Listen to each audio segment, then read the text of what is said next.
দেখে যায় জমিটা। এই তো পানি আসছে, আলু বাগানে জল দেওয়া হচ্ছে। চাষি ভাই সেজবাবু দাঁড়িয়ে আছেন। আর এই সুন্দরবনের আলু খুব ভালো।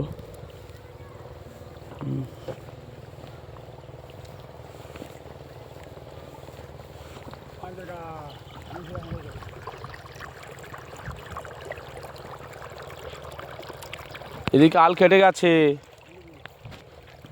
হ্যাঁ, এই তো কেটে গেছে। এই তো এই তো এই তো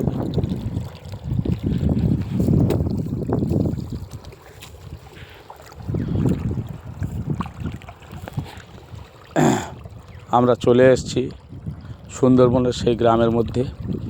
আর আলু চাষ করছে, কত সুন্দর আলু গাছে জল দেওয়া হচ্ছে, দেখছে সুন্দরভাবে।